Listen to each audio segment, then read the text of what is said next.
अस्सलाम वालेकुम स्टूडेंट्स। आज का टॉपिक है right applications of radio isotopes in archaeology and structure determination. Archaeology and geological uses हैं आइसोटोप्स के, इसको डिस्कस करते हैं। उससे पहले देखते हैं कि हाफ लाइफ क्या है और आसार कदीमा क्या है। आसार कदीमा ऐसे एक अरसे को कहा जाता है जो कि आज से बहुत साल पहले की अगर बात की जाए और आज से बहुत साल पहले जो ऑर्गेनिज़म मौजूद थे उनके बारे में या दरख्त मौजूद थे उनके बारे में बात की जाए तो हम कहेंगे कि हम आसार कदीमा के बारे में बात कर रहे हैं। अगर कोई भी ऑर्गेनिज़म आज से 5000 साल पहले था, हमें कैसे पता चला उसके बारे में कि वो 5000 साल पहले था या 5 साल पहले था, तो एक स्पेसिफिक मेथड यूज़ किया जाता है देखने के लिए कि ये चीज़ आज से कितने साल पहले मौजूद थी। हाफ लाइफ क्या है?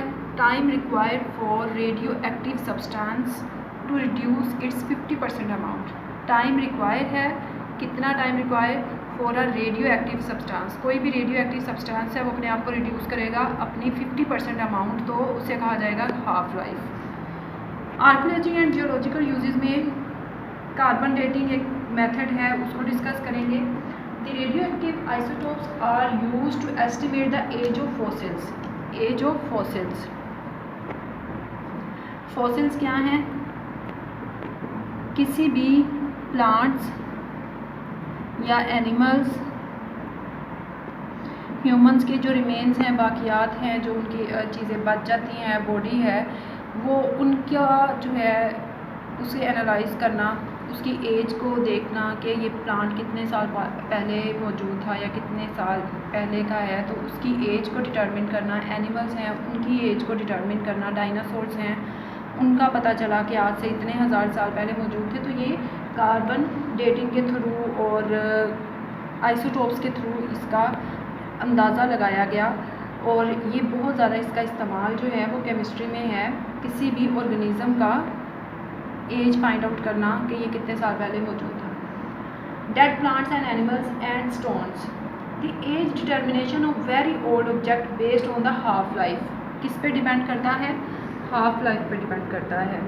Half life to the radioactive isotope is called radioactive isotopes dating. तो क्योंकि ये उस पर डिपेंड करता है रेडियो एक्टिव सब्सटेंस पे, रेडियो एक्टिव आइसोटोप्स पे, इसलिए इसे कहा जाता है radioactive isotope dating.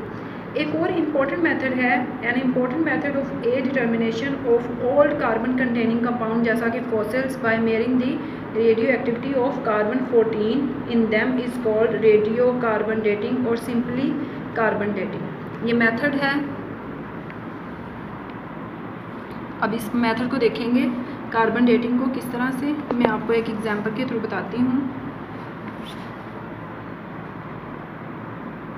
Carbon dating, यहाँ पर आपके पास एक कार्बन है। आपने कार्बन के जब आइसोटोप पढ़े थे तो उसमें आपने कार्बन 14 के साथ और भी आपने पढ़े थे, कौन कौन से थे वो आपने मुझे बताने हैं। उसमें से मैंने लिया कार्बन 14। कार्बन 14 वाहिद रेडियो एक्टिव आइसोटोप होता है जो खुद ब खुद शुआएँ खारिज करता है, खुद ब खुद रेडिएशंस इमिट करेगा और आहिस्ता आहिस्ता टूटता रहता है। तो एक वक्त ऐसा आता है कि ये टूट के एक तो कार्बन 14 में ही रहेगा, टूट के कार्बन 14 में ही, और कुछ क्या लेंगे यहाँ पर कुछ और चीज़ें जो हैं वो बना देगा। फिर फर्दर ये दोबारा से टूटेगा कार्बन 14 और फिर किसी और चीज़ में कन्वर्ट हो जाएगा। तो ये जो चीज़ है, जितना टाइम इसको लगा अपने आप को रिड्यूस करने में, जो मैंने आपको अभी ऊपर डेफिनेशन बताई, तो इसे कहा जाता है half life. Half life suppose इसका 1 हाफ लाइफ है तो तकरीबन इसको 5000 साल लगे, सपोज 5000 साल लगे, तो इसको फर्दर करने के लिए अगर 2 हाफ लाइफ आएंगे तो 10,000 साल, अगर 3 हाफ लाइफ आएंगे तो 15,000 साल। तो ये आपके पास है हाफ लाइफ और ये आपके पास है कार्बन की मैंने एग्जांपल दी, ठीक है। ये आपके पास कार्बन 14 है जो कि रेडियो एक्टिव है, और कार्बन मैंने आपको जब आइसोटोप का टॉपिक करवाया था उसमें मैंने आपको बताया था कि कौन कौन से कार्बन होंगे। कार्बन 12 है, कार्बन 13 है एंड कार्बन 14 है। तो ये कार्बन 14 की बात हो रही है। तो हाफ लाइफ की मैंने ऊपर आपको डेफिनेशन बताई, उसे देख लें। नेक्स्ट वन है आपके पास chemical reaction and structure determination. Chemical reaction और स्ट्रक्चर डिटर्मिनेशन क्या है? सपोज आपके पास प्लांट्स में कार्बन डाइऑक्साइड होती है, तो आप कार्बन डाइऑक्साइड की जगह आपने क्या किया, यहाँ पर आपने उनको दी कार्बन 14 दिया। अब ये कार्बन डाइऑक्साइड कौन यूज़ करेगा? प्लांट्स यूज़ करेंगे। प्लांट्स जब इस कार्बन डाइऑक्साइड को यूज़ करेंगे तो वो क्या बनाएंगे?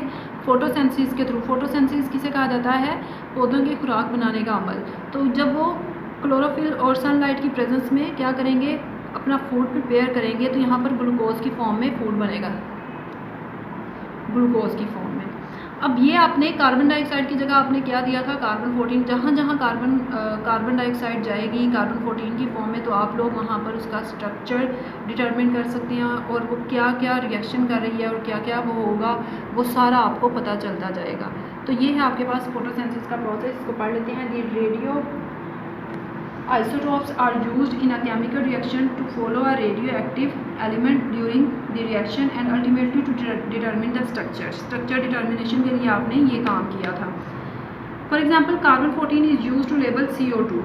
CO2 यहाँ पर कार्बन 14 यूज़ किया। As CO2 is used by the plant, जैसे ही प्लांट्स इसको यूज़ करेंगे for photosynthesis to form glucose, its movement is detected. ये इसकी मूवमेंट को डिटेक्ट किया जाएगा through the various intermediate steps up to glucose. तो इसको इजीली फाइंड आउट किया जा सकता है, इसके रिएक्शन को फाइंड आउट किया जा सकता है, इसके स्ट्रक्चर को फाइंड आउट किया जा सकता है। इसलिए हम यहाँ पर क्या यूज़ करते हैं? कार्बन 14। नेक्स्ट वन है right application of radioactive isotope in power generation. Application in power generation में इलेक्ट्रिसिटी की प्रोडक्शन होगी। किस तरह से होगी? रिएक्शन देखते हैं।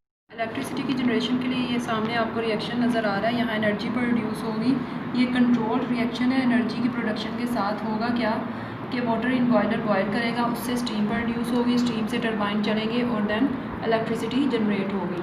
अब इसका जो आपके पास थ्योरी है वो ये है, radioactive isotope are used to generate electricity by carrying out controlled nuclear fission reactions in nuclear reactor.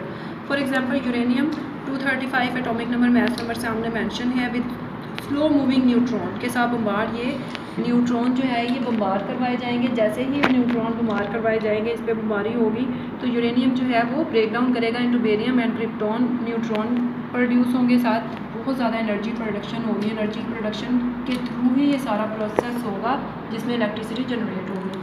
तो ये है आपके पास question, right application of radioactive isotope in power generation.